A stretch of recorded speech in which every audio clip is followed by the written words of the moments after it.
Et oui, Seigneur, ce matin encore, nous sommes assemblés, nous te chantons des cantiques, Seigneur, et oui, nous devons rester humbles comme nous l'avons chanté devant tous, devant nos frères, mais devant le monde aussi, Seigneur, parce que ce n'est pas de nous que toutes ces choses viennent, mais c'est de toi. C'est toi qui distribues les dons selon ta volonté sur nos vies, Seigneur. Et c'est toi aussi qui places chaque chose, chaque personne sur notre chemin, afin que nous puissions le réconforter, le guider, lui montrer que c'est par Jésus-Christ, ton Fils, que nous sommes sauvés. Et c'est par son amour que nous avons tant de joie. Amen. Je vous invite. Voilà. Eh bien, oui. Donc la semaine dernière, là, on terminait la première partie de cette réflexion sur la sinistrose et sur la manière d'y résister en tant que chrétien.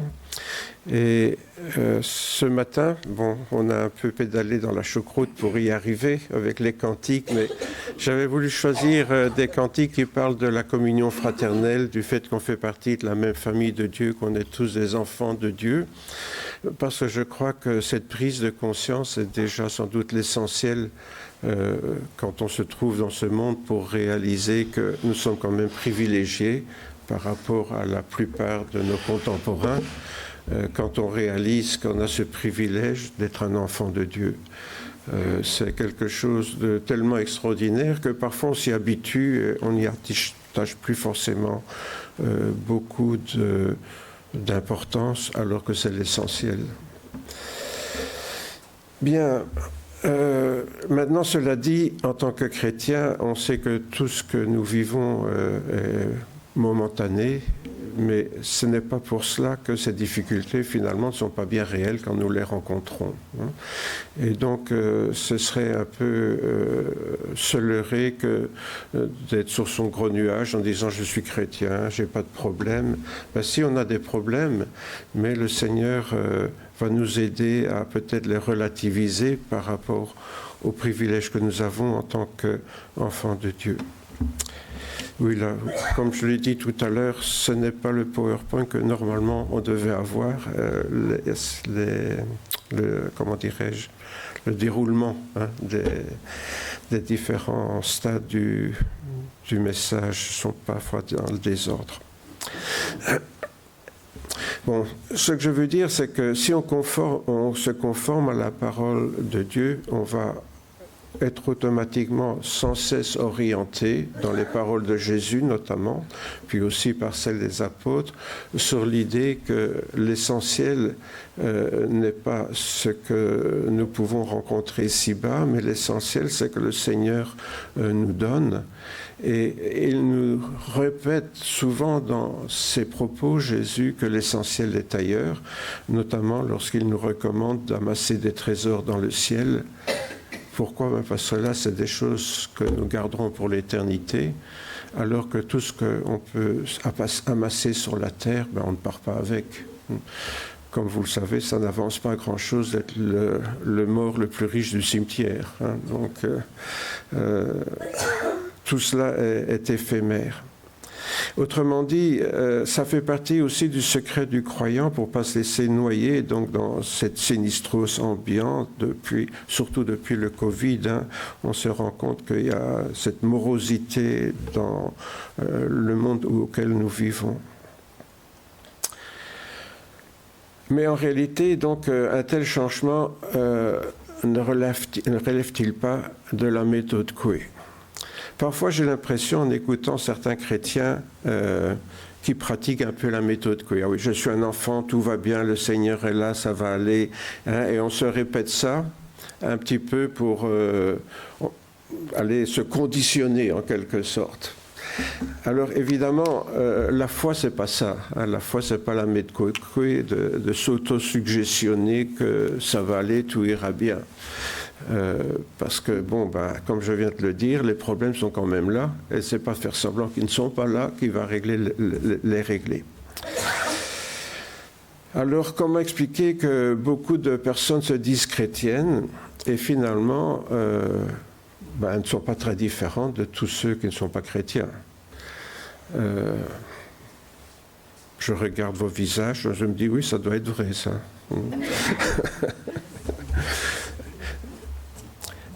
qu'est-ce qui distingue finalement un chrétien de quelqu'un qui n'est pas chrétien face à cette sinistrose? Et pourquoi certains chrétiens, en fait, on vient de dire, ah oui, nous avons un trésor dans le ciel, et les chrétiens te regardent en disant, ben ouais. Hein, oui.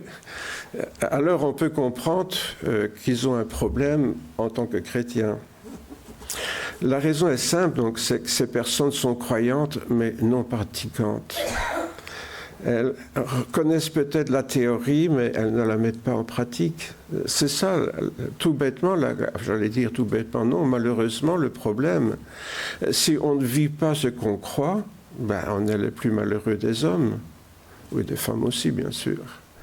Alors la question, c'est est-ce que nous vivons vraiment ce que nous croyons?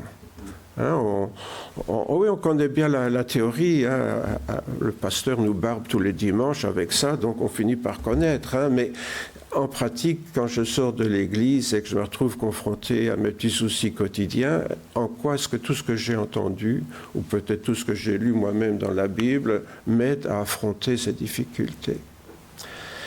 Or, la mise en pratique de la foi chrétienne, bien, ce n'est pas toutes sortes de rites religieux, ce n'est même pas de connaître la Bible par cœur. C'est surtout une question de relation personnelle avec le Seigneur. Lorsqu'on a une relation d'amour très forte avec quelqu'un, ben, vous savez, il y a un proverbe qui dit « les amoureux sont seuls au monde hein ». Et il y a une mise en perspective des choses qui est différente. Et c'est vrai que, bon, parfois les amoureux sont très égoïstes. Hein. Le monde peut s'écrouler autour d'eux, ils s'en fichent, ils s'aiment, ils sont sur leur gros nuage, tout va bien. Mais le fait est quand même que lorsqu'on vit une relation forte d'amour avec quelqu'un, ça permet de relativiser certains problèmes secondaires.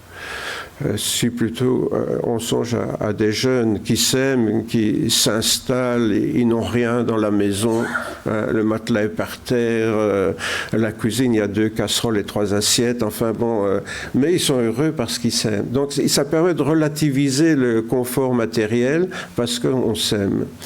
Et je crois que là est la clé, enfin une des clés du chrétien qui vit sa foi.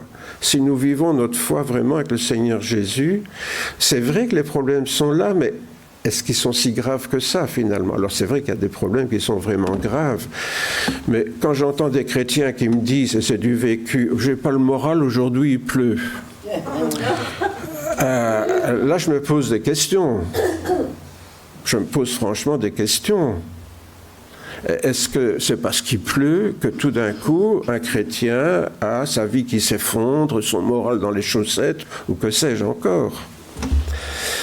Donc cette relation authentique avec le Seigneur, finalement, peut nous convaincre de la réalité du monde à venir, que finalement, qu'est-ce qui me prouve qu'il y a quelque chose après la mort? La seule chose qui me le prouve, c'est ce que je vis maintenant avec le Seigneur. Parce que ce qui est après la mort, c'est ce que nous enseigne la parole de Dieu, continuera ce que j'ai commencé maintenant. Mais si je n'ai rien commencé maintenant avec le Seigneur, je n'ai aucune garantie de ce qui se passe après la mort. Donc, mangeons et buvons, car demain nous mourrons, comme disaient les gens à l'époque de Noé.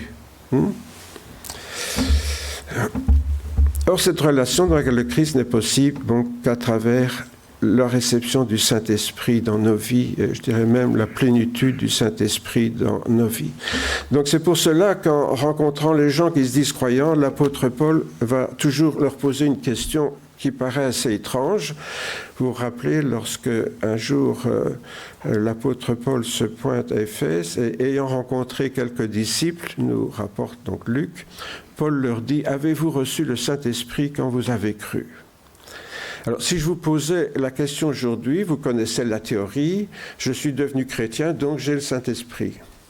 Mais pour l'apôtre Paul, ce n'était pas apparemment une évidence. Et l'apôtre Paul devait discerner qu'il leur manquait quelque chose à ces croyants-là. En fait, c'était des disciples de Jean-Baptiste. Hein. Donc, il leur répondit, non, nous n'avons même jamais entendu dire qu'il y ait un Saint-Esprit. Alors Paul leur demande, de quel baptême avez-vous été baptisés? Et ils répondirent, du baptême de Jean-Baptiste. Alors Paul dit, Jean a baptisé du baptême de repentance, disant au peuple de croire en celui qui venait après lui, c'est-à-dire en Jésus. Sur ces paroles, ils furent baptisés au nom du Seigneur Jésus, et lorsque Paul leur eut imposé les mains, le Saint-Esprit vint sur eux. Voilà un petit épisode qui est quand même significatif. Est-ce que le Saint-Esprit vit en moi? Parce que je peux recevoir quelqu'un dans la maison et puis ne pas m'en occuper. Vous savez, voilà. Il y a des gens qui sont comme ça. On s'amène chez eux, mais ils font comme si on n'était pas là, quoi. Bon. Alors, quelle place accordons-nous au Saint-Esprit dans notre vie? Là, tout de suite, l'apôtre Paul a vu des gens qui croyaient en Dieu, mais il leur manquait quelque chose. Et c'est vrai que parfois, on rencontre des personnes qui... Ah oui, quand j'étais jeune, j'ai été à un camp d'enfants et j'ai levé la main quand on a fait l'appel. Ah bon, d'accord. Forcément, le prédicateur a fait pleurer toute l'auditoire en parlant de Jésus qui avait beaucoup souffert, etc. Ce qui est vrai, bien sûr. Alors les enfants en larmes, quand on leur a demandé de lever la main, et ils ont tous levé la main et ils ne voulaient pas paraître ingrats vis-à-vis de ce que Jésus avait fait pour eux. Et parce qu'ils ont levé la main, ils sont convaincus à l'âge adulte qu'ils sont chrétiens. Mais où est leur engagement personnel avec le Seigneur? Vous voyez? Donc, la question que l'apôtre Paul pose à ces gens est tout à fait pertinente. Lorsqu'un croyant reçoit le Saint-Esprit, il ne voit plus les choses de la même façon. C'est vraiment une illumination de son être intérieur. Pourquoi? Parce qu'il y a des choses qui deviennent évidentes qui n'étaient pas avant. Et notamment l'importance, bien sûr, des choses du domaine spirituel. Alors, notez bien que ça ne relève pas d'une démarche intellectuelle, mais c'est une question relationnelle. C'est parce que j'ai une relation avec le Christ au travers de son Esprit Saint que je vis quelque chose et que j'expérimente quelque chose. C'est pas une connaissance, cette illumination de l'esprit par l'Esprit de Dieu, c'est pas quelque chose d'intellectuel. Ah oui, j'ai compris, quoi. Ah oui, j'ai compris. Et puis, à quoi ça m'avance? On peut avoir une bonne théorie sur le mariage et puis rater complètement son mariage.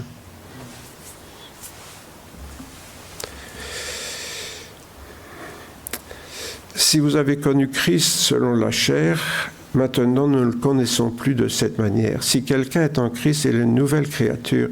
Les choses anciennes sont passées, voici, toutes choses sont devenues nouvelles. Les choses anciennes sont passées, toutes choses sont devenues nouvelles. Est-ce que nous avons vraiment tous vécu ça?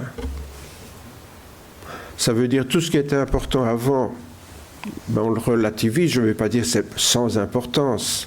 Parce que bien sûr, si on a une rage dedans, on a une rage dedans. Bon. Mais ce que je veux dire, c'est qu'on peut relativiser ça par rapport à des choses nouvelles qui sont beaucoup plus importantes. Or, encore une fois, je ne suis pas certain que pour toutes les personnes qui se disent chrétiennes, les choses soient vraiment nouvelles.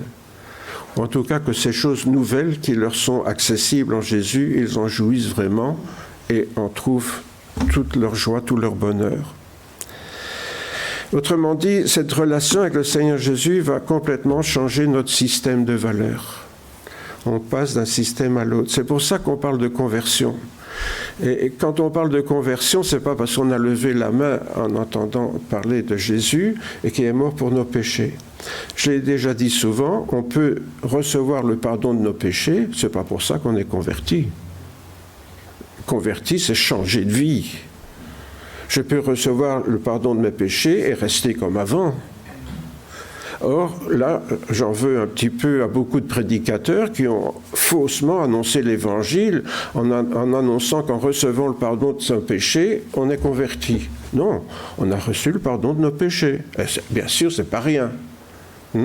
Et si on accepte que Jésus est mort pour nos péchés, on pourra encore revenir au pied de la croix chaque fois qu'on a péché, demander pardon pour nos péchés. Mais est-ce que j'ai changé de vie pour autant? Vous voyez, c'est ça la question.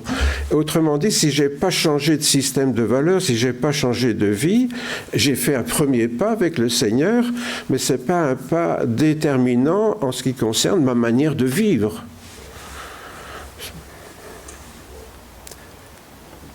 Je peux tromper ma femme et lui demander pardon chaque fois que je la trompe, mais je ne suis pas sûr qu'elle sera satisfaite. Ouais.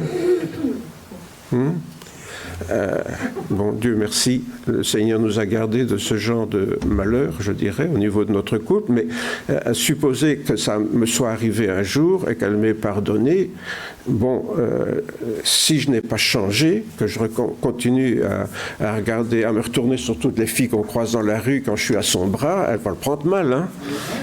Vous ne la connaissez pas. Bon, donc, vous comprenez, c'est ça, si on ne change pas de vie, où est la conversion? Parce que convertir, ça veut dire changer, hein, ou alors je ne parle plus français. Et c'est la même chose en grec ou en hébreu. En pratique, donc, en quoi consiste ce changement de système de valeurs? Vous savez, on considère souvent la religion d'un point de vue utilitariste, hein. Quand je considère que chaque fois que j'ai commis un péché, je peux venir au pied de la croix demander pardon à Jésus, je suis dans l'utilitaire, là. Je suis dans l'utilitaire. Je suis bien content d'avoir quelqu'un qui règle mes problèmes avec le ciel. Merci Jésus d'être mort sur la croix pour moi. Voilà, mais là, je suis toujours dans l'utilitaire, là. J'ai trouvé quelqu'un qui règle mes problèmes. Vous savez, c'est comme quand on a un procès, puis quand on a un copain à la police, là, chaque fois, on lui dit, tiens, on lui refile le papier. Bon, avant, ça se faisait, maintenant, ça ne marche plus, il paraît. Bon, donc, mais je sais qu'avant, quand j'étais jeune, ça se faisait beaucoup, hein. Il suffisait d'avoir quelqu'un bien placé, on lui refilait tous nos tickets, là, qu'on retrouve sous le pare-brise, et il réglait ça. Ben, parfois, il y a des chrétiens, leur spiritualité, c'est ça, quoi. Ils refilent leur procès au Jésus, et Jésus règle ça avec son Père. Oui, c'est super. Donc notre Père Céleste ne se préoccupe pas de nos besoins. On sait que notre Père s'occupe de nos besoins, mais on n'a même plus besoin de prier pour ça.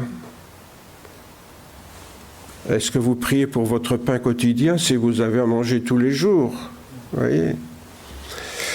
Non, les chrétiens n'ont pas à se préoccuper de ces choses-là. Bien sûr qu'on s'en préoccupe de tout ça. C'est des choses importantes. Mais Dieu s'en occupe. Il nous a promis de s'en occuper. Nous, on doit se préoccuper des choses spirituelles. Et même, vous connaissez la parole du Seigneur, hein, on la connaît tous par cœur. Si on s'occupe des choses du Seigneur, Jésus s'occupe du reste. Bon. Est-ce que nous croyons vraiment ça? Est-ce que nous le mettons en pratique? Parce qu'on peut le savoir, hein? On peut connaître les versets de la Bible par cœur. Hein? Ah oui, Matthieu 6, 20, 33, je connais. Hein? Cherchez premièrement le royaume de Dieu, hein? Et toute chose vous sera donnée par-dessus. Oui, je connais ça. Hein? Je l'ai appris à l'école du dimanche. Je connais tous ces versets-là par cœur. Oui, mais si je ne les vis pas, à quoi ça me sert? Donc je ne peux pas changer. Si ma vie n'est pas changée, ma perception des problèmes autour de moi sera celle de tout un chacun, des personnes qui ne sont pas chrétiennes, et j'aurai la même morosité et je vivrai la même sinistrose que tous les gens qui m'entourent. Alors est-ce que je crois vraiment que si je m'occupe d'abord du service de Dieu, lui s'occupera du reste? Françoise et moi, on pourrait vous attester que ça marche très bien. Mais vous dites, oui, mais les pasteurs, c'est une race à part. Hein. Eux, c'est normal. Hein. Ils servent le Seigneur, et puis Dieu les bénit. Ben oui, ça, c'est...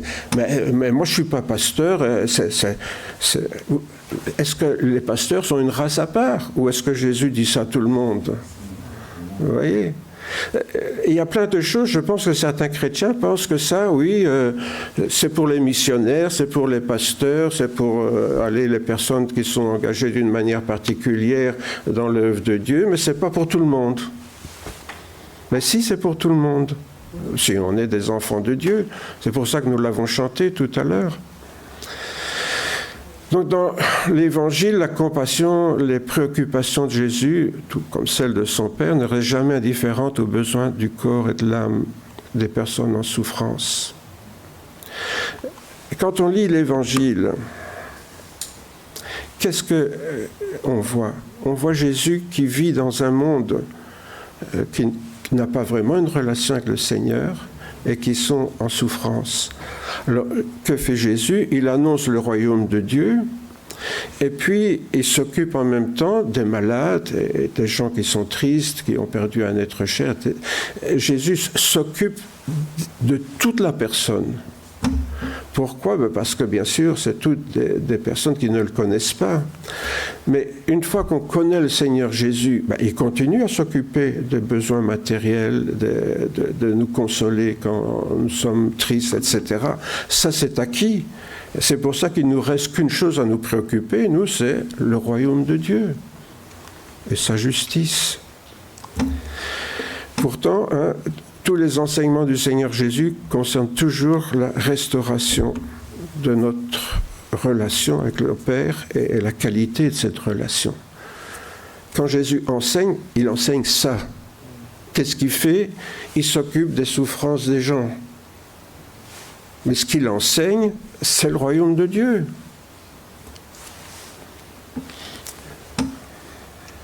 C'est pour ça que ses disciples reçoivent la double mission de poursuivre son œuvre. Premièrement, annoncer la bonne nouvelle de l'Évangile au monde entier, et puis répandre l'amour de Dieu en répondant aux souffrances de leurs contemporains. Alors, bien sûr, on rêve tous d'avoir le don de guérison. Vous n'avez jamais rêvé de ça, vous? Non? Vous n'êtes pas normal. Avoir le don de guérison. Voilà comment les chrétiens devraient pouvoir aider leurs contemporains. Mais peut-être leur donner un billet quand ils ont des problèmes financiers, ou aller leur donner un coup de main quand ils en ont besoin. Oui, ça, tout le monde peut le faire sans être chrétien. Ce n'est pas spécialement chrétien d'aider les gens. Vous voyez ? Étant jeune, j'ai même entendu pire. Les chrétiens évangéliques évangélisent parce qu'ils s'occupent de l'esprit. Ce qui compte, c'est le salut éternel. Maintenant, les œuvres sociales, c'est pour les catholiques, les protestants réformés, tout ça. Tous ceux qui n'ont pas reçu l'Esprit Saint, oui, ils peuvent s'occuper de ces choses-là, eux, vous voyez. Mais nous qui avons l'Esprit Saint, on s'occupe des âmes. Vous voyez. Mais c'est quoi ça? Je vous assure que c'est des choses que j'ai entendues. C'est quoi ça? Est-ce que Jésus ne s'occupait que des âmes? Ah non, il s'occupait des âmes, bien sûr. Il est même mort sur la croix pour ça. Donc, on ne peut pas faire plus. Mais il s'occupait aussi des besoins. Bien sûr, lui, il était le Fils de Dieu. Donc, quand quelqu'un était malade, il claquait des doigts, la personne était guérie. Bon, mais ça c'est parce qu'il est le Fils de Dieu. On s'aperçoit par la suite que l'apôtre Paul, qu'est-ce qu'il fait? Il fait des collectes dans les églises qu'il a fondées pour envoyer aux chrétiens de Jérusalem où il y a la famine. Il ne se contente pas de prier, Seigneur, multiplie tes pains à nos frères de Jérusalem, Amen, Alléluia. Bon, voilà. Non, il fait une collecte pour envoyer une aide à ces frères-là. Donc, si nous sommes appelés à continuer l'œuvre du Seigneur, bien sûr, il y a des choses qui relèvent du domaine spirituel, d'accord, c'est la priorité, mais on ne peut pas pour autant négliger le reste. Parce que quand quelqu'un crève de faim, il ne se préoccupe pas forcément du salut de son âme, vous voyez? Et ce qui s'occupe, c'est de manger. C'est ça qui le préoccupe. Donc, on ne peut pas s'apercevoir des problèmes des autres en y restant indifférent. Vous connaissez la devise de l'armée du salut, là? Soupe, savon, salut. Le 3 S. Soupe, savon, salut. Je trouve ça très sympa. Mais on devrait parfois en tirer des leçons. Le but de la foi chrétienne, donc, est de pratiquer l'amour de Jésus. Cet amour agapé, donc, ne peut pas se limiter au salut des âmes, mais aussi, comme je viens de le dire, se préoccuper du salut physique et psychique. Parce que la souffrance morale est parfois plus grande que la souffrance strictement physique.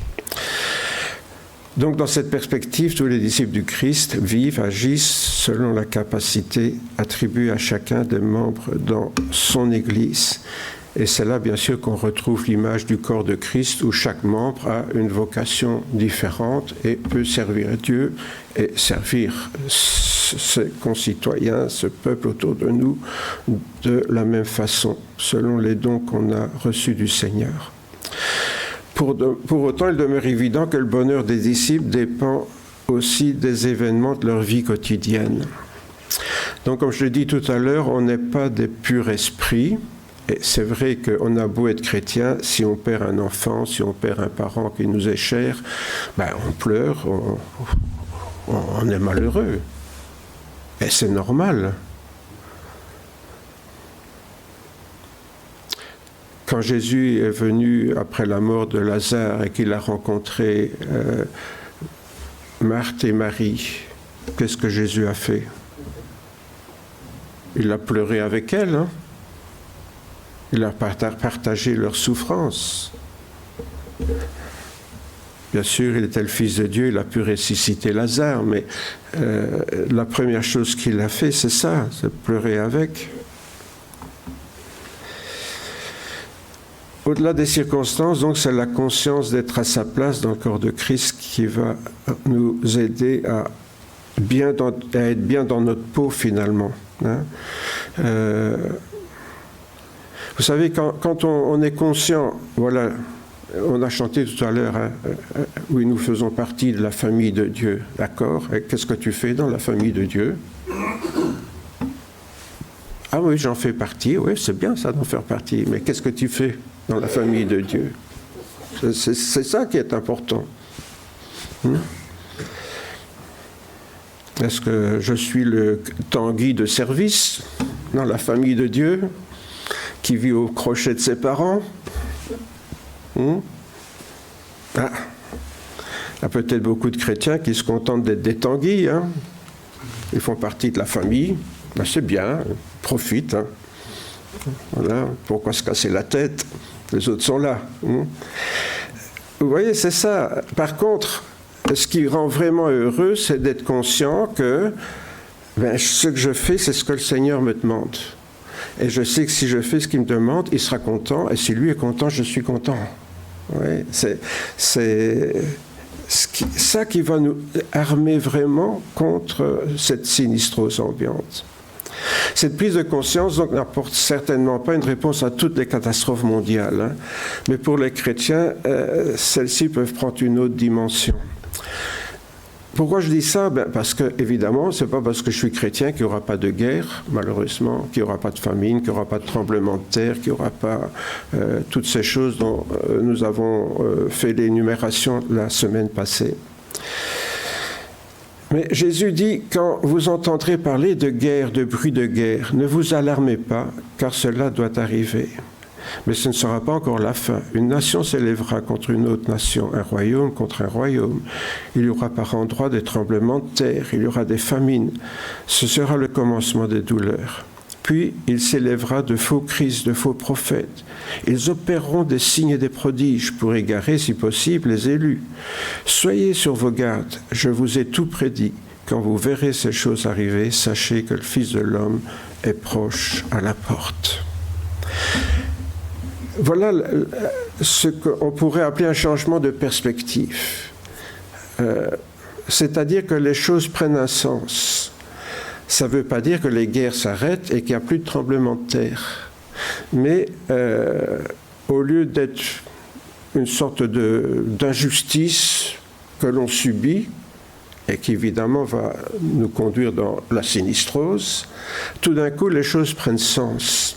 Et en fait, le grand problème, lorsqu'on est face à une souffrance, c'est le sens. Pourquoi est-ce que ça m'arrive? Pourquoi est-ce que mon père est mort? Il n'était pas si vieux que ça, il avait encore toute sa pension, ses plus belles années à vivre peut-être, et puis il est mort. Pourquoi? On se demande pourquoi. Pourquoi mon enfant est mort? C'est encore pire ça. Pourquoi j'ai perdu mon job? Pourquoi ceci? Pourquoi cela? Ce qui nous détruit le plus, c'est de ne pas comprendre. Pourquoi ma femme a un cancer? Pourquoi mon mari en a un, ou que sais-je moi? Pourquoi même un enfant peut en avoir? On se pose des questions, pourquoi? Et quand on n'a pas de réponse à ce pourquoi, on est désespéré. Alors, d'être chrétien ne donne pas toujours une réponse à tous nos pourquoi. Ça, je suis bien d'accord. Mais il y a quand même des choses plus globales où le Seigneur nous aide à trouver un sens, comme il le fait ici. Donc, c'est des paroles de Jésus, là, c'est même pas les paroles d'un apôtre, hein, c'est Jésus qui parle. Et donc, il nous aide à trouver un sens à ce qui peut arriver et qui peut nous aider à dépasser l'épreuve. Ça ne veut pas dire qu'elle disparaît, mais ça nous aide à voir plus loin.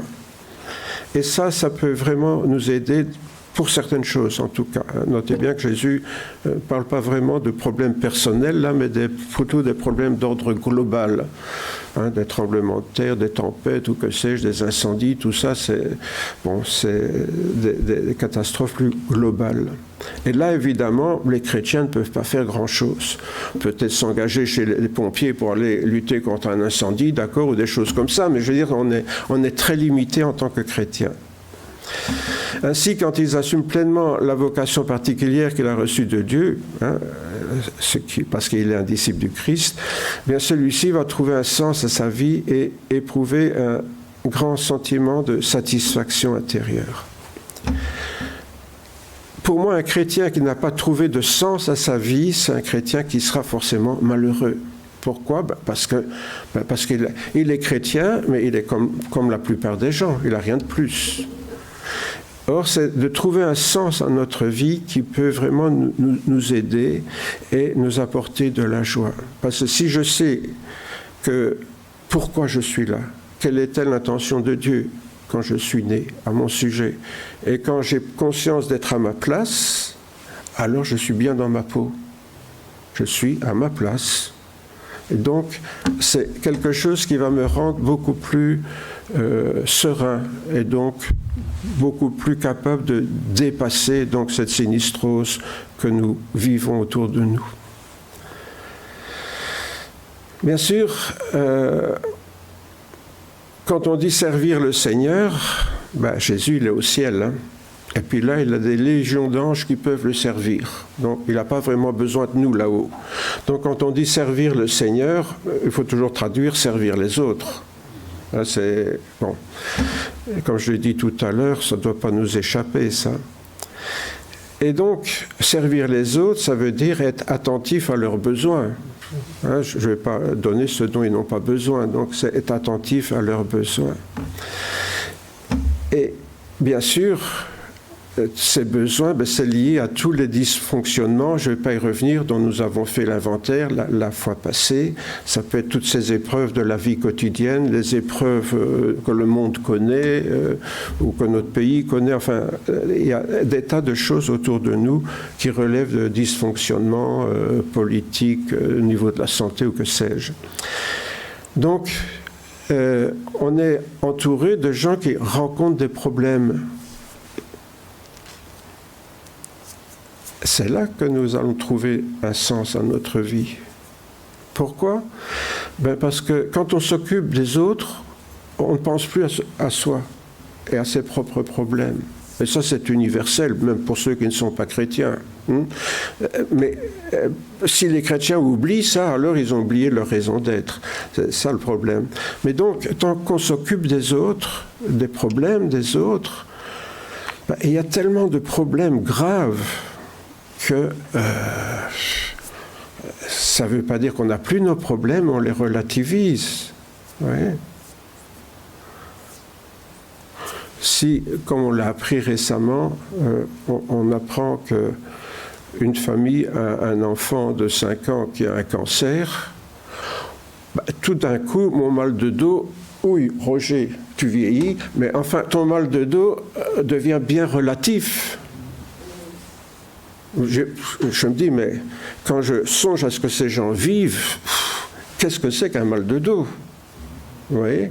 Alors, c'est pas pour ça que j'ai moins mal, hein, mais ça permet de prendre un peu de recul, de ne pas s'apitoyer sur soi et de se dire, bon, finalement, le Seigneur m'a épargné ce genre de choses Et ces personnes sont là dans la souffrance, qu'est-ce que je peux faire? Oui.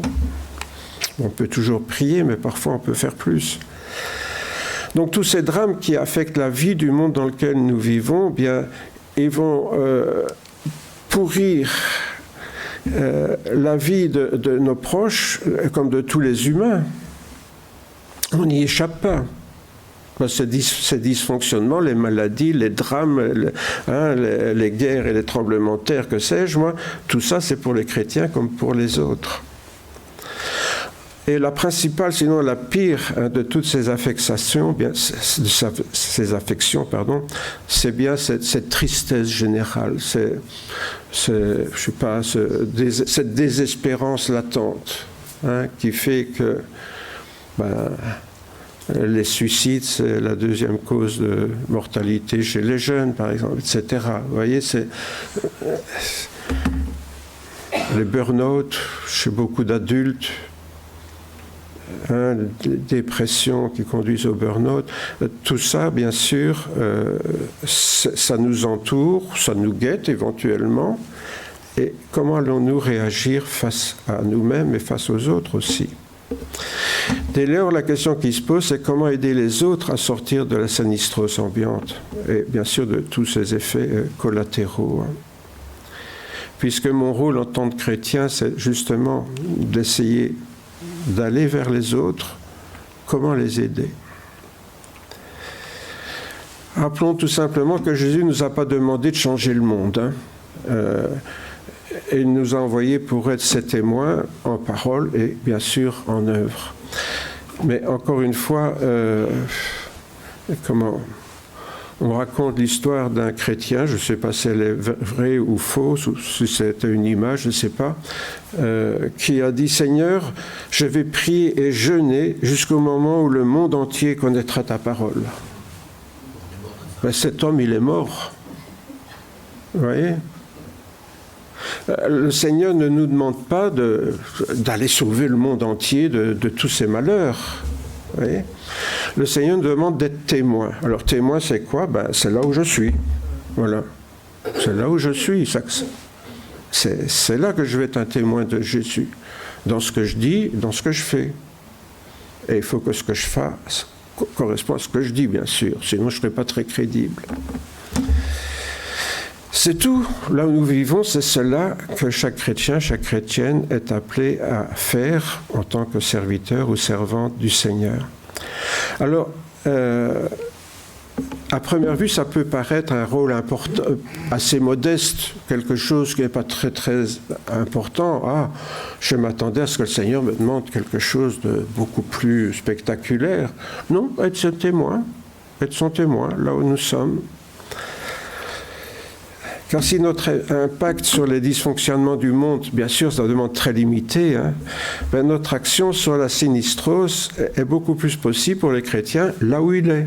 Il ne va pas changer la tristesse de tous les gens qui sont déprimés en Belgique.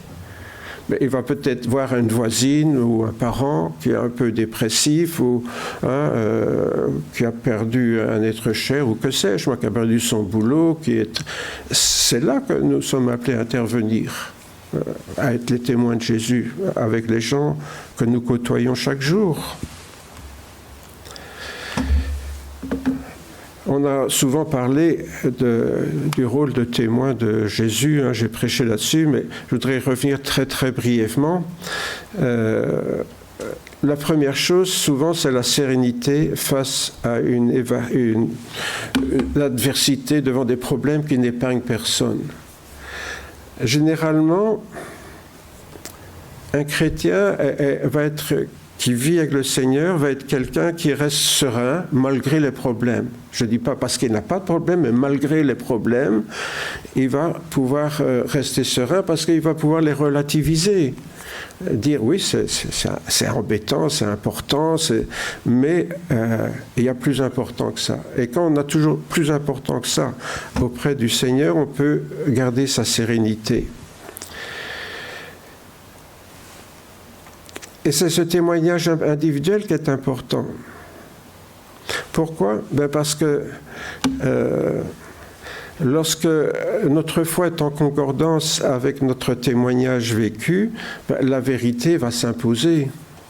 Vous savez, ce qu'on dit n'a pas tellement d'importance, c'est ce qu'on vit qui va toucher les gens. C'est là qu'on est témoin. Hein, vous rappelez qu'un témoin au tribunal, on lui demande de dire ce qu'il a vu, ce qu'il a vécu, mais pas d'interpréter les faits. Nous, c'est pareil avec le Seigneur. Le témoignage, c'est pas comme parfois j'ai entendu des témoignages qui sont des prédications. Mais non, un témoignage n'est pas une prédication. Un témoignage, on raconte une histoire, notre histoire, à des gens à qui elle va faire du bien. Alors, est-ce que nous avons une histoire à raconter qui va faire du bien ? Hein ? Bon, bien sûr, vous pouvez raconter une blague rigolote, mais enfin, ce n'est pas ça qui va l'aider longtemps. Ainsi, quand un chrétien trouve en Christ le moyen de ne pas céder à la sinistrose ambiante, c'est important parce qu'il va faire tâche dans le paysage. Et c'est ça qui est important. Si c'est le cas de nombreux chrétiens, cette évidence ne manquera pas d'interpeller tous les esprits. S'il n'y en a qu'un qui est spécial de chrétien, on va dire, oui, bon, lui, il a toujours été un peu illuminé, hein, c'est un mystique, hein, voilà, oui, c'est normal, il plane au-dessus de tout ça. Mais quand on voit que tous les chrétiens ont l'air comme ça, sereins, bien qu'ils ont des difficultés, les gens commencent à se gratter le crâne en disant « Tiens, qu'est-ce qui se passe là ?» C'est pour ça que si vous avez un chrétien qui a l'air heureux, il y en a un qui va se gratter la tête en se demandant « Tiens, qu'est-ce qui se passe là ?» hein? Mais si on a un deuxième, un troisième, un quatrième, un cinquième, là, c'est pas une personne qui va se gratter la tête en regardant un chrétien, mais c'est beaucoup de personnes qui vont se gratter la tête en regardant les chrétiens. Vous voyez ? Alors, ça paraît un peu bête comme système, mais en fait, c'est ça. C'est comme ça qu'une église peut rendre témoignage. C'est parce qu'on se rend compte, tiens, ces gens-là, ils ne sont pas comme nous. Pourtant, ils perdent des êtres chers, ils perdent leur boulot, ils sont malades. Enfin oui, ils sont tout comme nous, et malgré tout, ils ne sont pas comme nous. Vous voyez ? Alors là, les gens vont commencer à se poser des questions. Alors, quand les gens vous demandent, tiens, comment ça se fait, toi, tu as l'air de jamais te tracasser, alors voilà, on peut évangéliser. Mais si vous allez annoncer l'évangile à des gens qui n'ont rien à en faire, qu'est-ce que ça va faire ? Mais ça ne va rien faire. On ne donne pas à manger à des gens qui n'ont pas faim. On ne répond pas à des questions que les gens ne se posent pas. Vous voyez ? Or, l'évangile est une réponse à des questions que les gens se posent. Donc, s'ils ne se posent pas de questions, c'est normal que notre évangélisation, elle ne sert pas à grand-chose. Donc, en fait, comme j'ai dit par ailleurs, notre rôle de chrétien, c'est de labourer le champ pour que quand la graine tombe, elle pousse. Mais si l'Église ne laboure pas, quand le Seigneur va semer sa parole, il n'y a rien qui poussera. Parce que le sol est aride, il est dur, c'est des cailloux, c'est de la terre dure, c'est, je ne sais pas moi. Hein. Donc notre rôle, c'est de préparer le terrain. Pourquoi ? En ayant un témoignage qui fait que, oui, on n'est pas comme tout le monde. Et c'est là, évidemment, dans un monde où tout le monde a une tête à... comme on dit là, à 6 heures, là, hein, voilà. Et il y en a qui ont à 10 heures moins le quart, là, comme les montres dans les vitrines des horlogers. Vous avez déjà remarqué ça, hein? Vous avez remarqué, vous allez devant une vitrine d'horloger, toutes les horloges sont à 10 heures moins le quart, à 10 heures quart. Oui, pourquoi ? Parce que ça présente un visage souriant. C'est calculé, hein, c'est pas par hasard. Hein. Voilà, la vitrine est souriante. Oui. Parce que toutes les montres sourient. Voilà. Imaginez que toutes les montres soient à 6 heures, le gars, il ne vendrait plus de montres. Non, je caricature, bien sûr. Donc, plus que toute autre chose, donc c'est cet amour sincère et désintéressé qui unit les chrétiens qui va frapper les non-croyants. Hein, parce que si on voit un groupe de personnes qui s'entendent bien, c'est quand même bizarre, ça. Ouais, parce que dans toutes les familles, on se dispute. Bon, dans les chrétiens aussi, on peut se disputer, mais après on s'embrasse et c'est réglé. Bon. Mais disons, quand il y a un groupe de personnes qui s'entendent bien, ça paraîtra bizarre. Alors, comme ils ont l'air d'être contents, ben, on aura envie d'être contents aussi, donc on ira revoir chez eux ce qui se passe, vous voyez ? Chaque jour, le témoignage des premiers chrétiens, c'est intéressant ça, hein, l'église primitive, comme on dit, enfin primitive, vaut mieux dire la première église, hein. Primitive, c'est toujours un peu... oui. Chaque jour, avec persévérance, ils étaient au temple d'un commun accord, ils rompaient le pain dans les maisons, prenaient leur nourriture avec allégresse et simplicité de cœur, ils louaient Dieu et obtenaient la faveur de tout le peuple. Ça, c'était une église rayonnante, qui donnait envie. Elle donnait envie, les gens ils les voyaient et disaient « Ah, ça c'est quelque chose ». Et le Seigneur, le résultat, le Seigneur ajoutait chaque jour à l'Église ceux qui étaient sauvés. Et un peu plus loin, toujours dans les Actes des Apôtres, tous ceux qui étaient devenus des croyants vivaient dans une parfaite unité de cœur et d'esprit.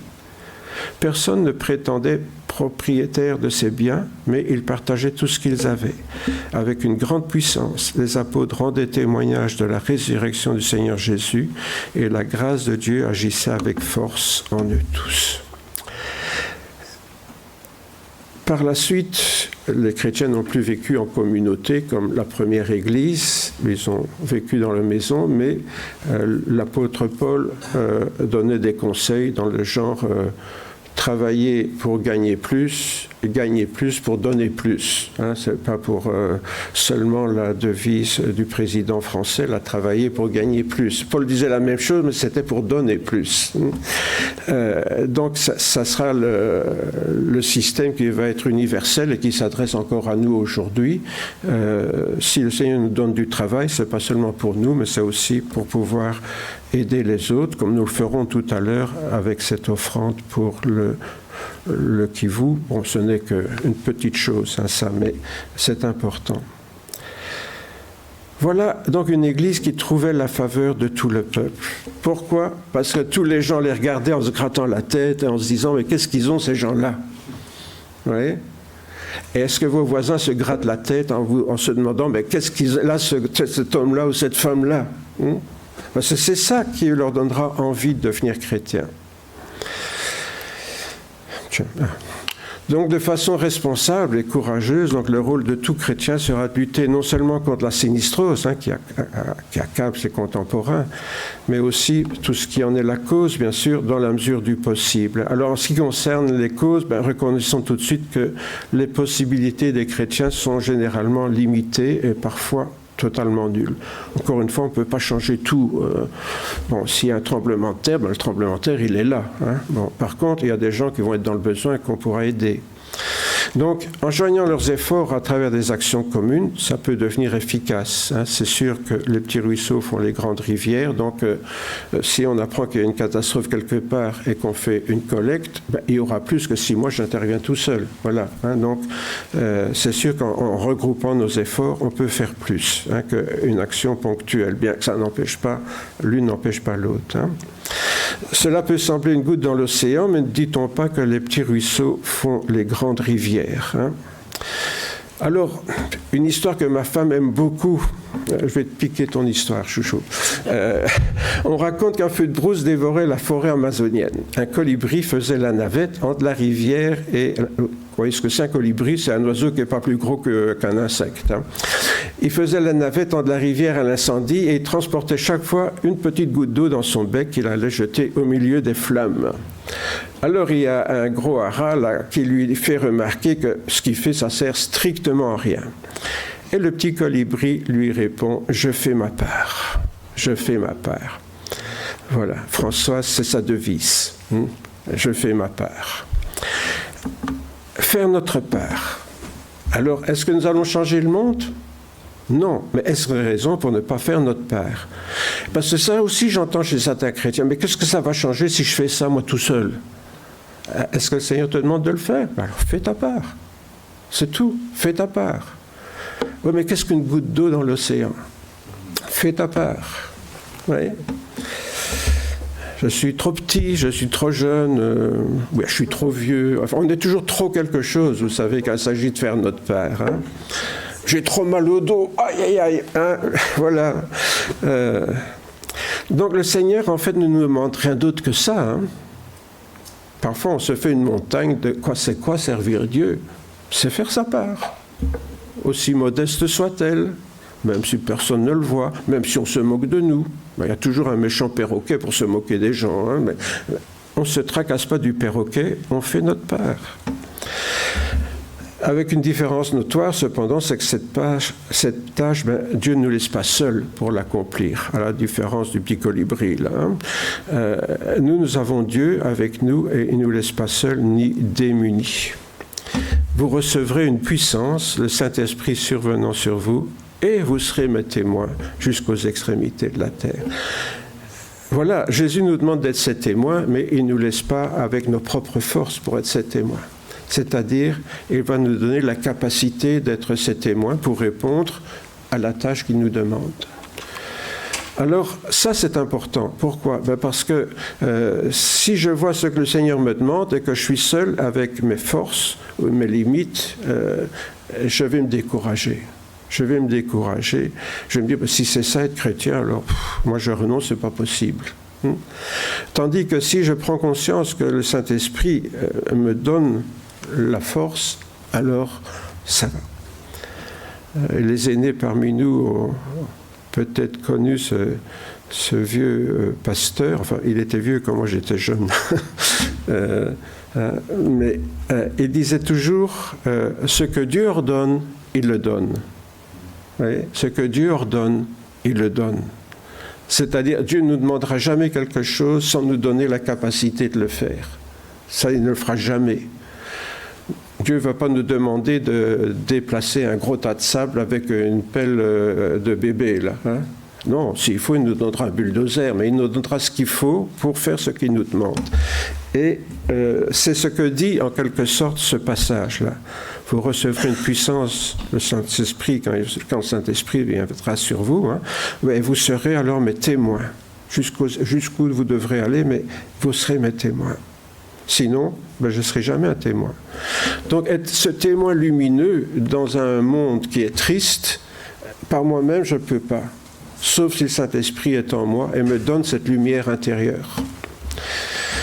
Notre influence donc, consiste à montrer que le bonheur ne tient pas à la disparition des problèmes, mais à l'esprit dans lequel on va les affronter. C'est ça qui change. Comment je vais les affronter, les problèmes? Quand je l'ai dit à un chrétien, les problèmes sont là. Et comme tout le monde, il doit les affronter. Mais il ne va pas les affronter avec le même esprit. Il va les affronter avec l'Esprit Saint, ce qui va donner une autre dimension au problème et à la manière de l'affronter. Alors ce n'est possible bien sûr que quand on a changé nos priorités, autrement dit quand on est passé par la conversion. S'il n'y a pas une réelle conversion dans notre cœur, c'est pas possible ça. Le Saint-Esprit ne peut pas agir. C'est lui qui va agir à travers nous si nous avons été d'accord de changer notre fusil d'épaule.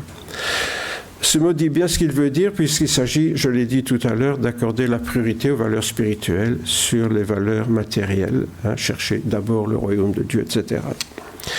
Ce changement de valeur n'étant possible qu'en Christ, ses disciples sont appelés à devenir des témoins dans leur vie quotidienne. C'est ce que nous avons partagé déjà, et ça leur serait bien difficile de présenter comme possible une réalité spirituelle, hein, la joie du Christ, qu'ils ne vivraient pas eux-mêmes.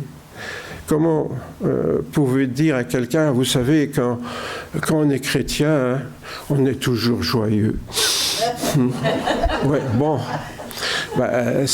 C'est quoi? C'est le coiffeur qui veut vendre une lotion pour faire pousser les cheveux et malgré qu'il les chauffe lui-même, quoi. Vous voyez, ça ne marche pas, ça.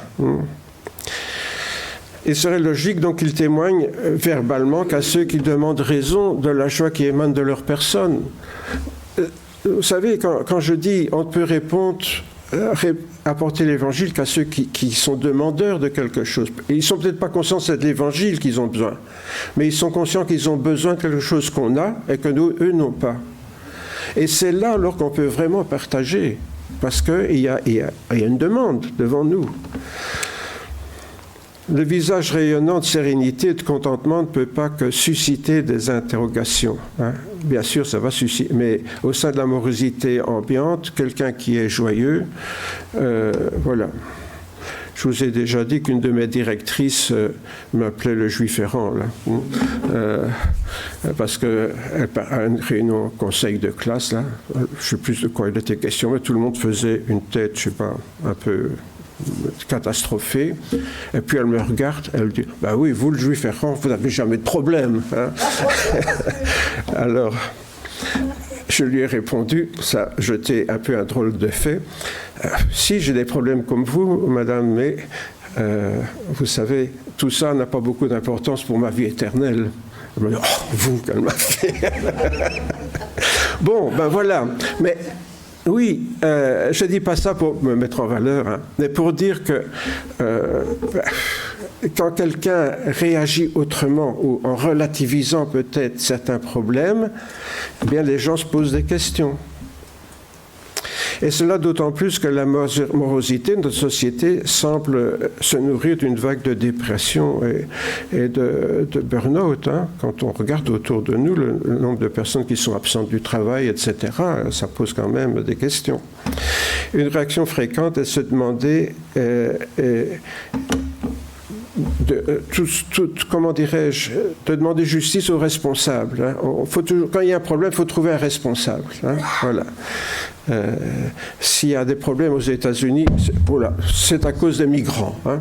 Ce sont des gens qui viennent attaquer les États-Unis en passant la frontière. Hein. Bon, voilà. Il faut un responsable. Voyez, pour Hitler, c'était les Juifs. Hein. Aujourd'hui, parfois, chez nous, c'est les Arabes hein, ou les musulmans. Hein. Quand il y a un problème, il faut toujours trouver des responsables hein, ou un responsable. Et évidemment, la tendance avec les chrétiens, c'est d'hurler avec les loups hein, et de nous joindre au concert de hurlements, enfin c'est une image bien sûr, hein, de mécontentement autour de nous et d'en remettre une couche même parce qu'on en est capable quand on veut. Et voilà. Et en fait, on passe à côté de la réalité qui est haute puisque c'est un problème spirituel. Bien sûr, le reste est matériel, mais c'est souvent, à l'origine, c'est un problème spirituel. S'il y a des guerres, c'est parce qu'il y a un problème spirituel, parce que l'homme est devenu un loup pour l'homme et que chacun est égoïste, égocentrique et veut ramener la couverture à soi. Alors ça commence dans l'entreprise ou dans la famille, mais ça se poursuit parfois au niveau des nations, comme on le voit actuellement. Or, qu'est-ce qu'on remarque au niveau des églises chrétiennes ? De façon très paradoxale, la réponse nous vient des chrétiens qui sont le plus durement persécutés dans leur foi. Quand on voit un petit peu les récits de portes ouvertes, hein, ou de certaines brochures chrétiennes qui travaillent avec les églises persécutées, avec, comme le CEL aussi, qui travaille avec les gens en souffrance dans le monde de la faim, ou que sais-je, moi, on voit des chrétiens souriants. Alors, ils sont dans la famine, ils sont souriants. Ils sont dans la guerre, ils sont souriants. Ils sont dans la persécution, ils sont souriants. Mais c'est quoi ça ? Nous, on n'a ni famine, ni guerre, ni persécution, et on fait on fait la tête, voilà. Où est le problème ? Où est le problème ? Apparemment, il semble qu'il faut avoir tout perdu pour ne plus être attaché à rien de ce qui est matériel. Vous avez déjà réfléchi à ça ? C'est ceux qui ont tout perdu qui semblent moins attachés aux choses matérielles. C'est normal, quand on n'a rien, on n'y est pas attaché. Mais quand on a tout, qu'est-ce qu'on a peur de le perdre ? Qu'est-ce qu'on a peur de le perdre ? Or, nous faisons quand même partie des populations les plus riches au monde, il ne faut pas l'oublier. Hein. La Belgique est quand même parmi les nations les plus riches. Or, quand on a tout, ben évidemment, on a tout à perdre, donc on a encore plus peur de perdre des choses quand on a beaucoup. Et quand on a peur de perdre, On est sur la défensive, on fait la tête. Alors c'est cette totale dépendance du Christ qu'un chrétien semble pouvoir vivre, cette relation spirituelle. Est-ce qu'il faudra tout perdre pour vraiment donner de l'importance aux choses spirituelles? On peut se poser la question, moi je me pose la question sincèrement. Faudra-t-il que les chrétiens occidentaux connaissent aussi la persécution pour pouvoir échapper à la sinistrose? Espérons que non, que nous allons manifester notre joie d'appartenir au Seigneur avant de vivre dans le drame, la persécution, la guerre ou que sais-je encore. Bien que les chrétiens des premiers siècles connaissaient des oppositions et des persécutions, l'apôtre Paul les exhortait déjà de façon surprenante. Soyez toujours joyeux. Comme serviteurs de Dieu, nous nous rendons recommandables à tous égards par beaucoup de persévérance dans la tribulation, dans les privations, dans les angoisses, comme attristés, et nous sommes toujours joyeux, etc. Je vous laisse lire la suite. Voilà, l'apôtre Paul s'adresse à des gens qui sont persécutés, qui sont confrontés à toutes sortes de tribulations, et il dit pourtant nous sommes toujours joyeux. Toujours joyeux, bien sûr, à l'intérieur, l'épreuve est là, mais à l'intérieur, on reste serein. Et même pire, lorsque les apôtres ont été mis en prisonniers et que finalement on les a relâchés après les avoir battus, les apôtres se retirèrent de devant le Sanhédrin, donc le tribunal religieux, joyeux d'avoir été jugés dignes de subir des outrages pour le nom de Jésus. D'où ma question, est-ce qu'il faudra que les chrétiens occidentaux soient persécutés pour découvrir la joie d'appartenir au Christ? C'est quand même une question grave, me semble-t-il. Comme on le voit, les premiers chrétiens auraient pu avoir de bonnes raisons de se laisser envahir par la sinistrose. Et pourtant, ils sortaient de prison joyeux d'avoir été jugés dignes de marcher sur les traces du Seigneur. Alors, espérons que non, bien sûr. Nous avons l'assurance du salut et nous vivons dans les pays les plus prospères du monde. Si nous nous laissons contaminer par sinistrose ambiante, que viendra notre foi, notre confiance en Jésus-Christ? Où est-elle, cette confiance en Jésus-Christ? J'ai mis ma confiance en Christ. Oui, mais enfin, je veille quand même moi-même sur tout ce que j'ai, parce que si je devais compter que sur Jésus, oui, ne pas se laisser atteindre, prendre conscience de notre privilège et en manifester notre bonheur auprès du Seigneur. Alors, cherchez l'erreur. Bon, ça, ce n'est qu'un au milieu de la foule, mais je vous ai dit tout à l'heure, s'il y a beaucoup de gaillards comme lui au sein de la foule, alors ça aura plus d'impact que s'il n'y en a qu'un seul. Voilà, je vous invite à prier. Seigneur notre Père, en effet, nous confessons, Seigneur, que bien souvent nous restons encore bien loin, Seigneur, de cette spiritualité à laquelle nous sommes appelés. Une confiance, Seigneur, à ton égard pour tout ce qui est matériel et un souci seulement des choses spirituelles, du spirituel, mais aussi du besoin de ceux qui nous entourent, et pas seulement spirituel, mais de leurs besoins dans tous les domaines. Seigneur, donne-nous de nous intéresser aux autres davantage. Donne-nous, Seigneur, de te confier nos problèmes et de nous intéresser à ceux qui n'ont pas ce privilège comme nous de pouvoir te confier tous les problèmes du quotidien pour ne se préoccuper que du spirituel.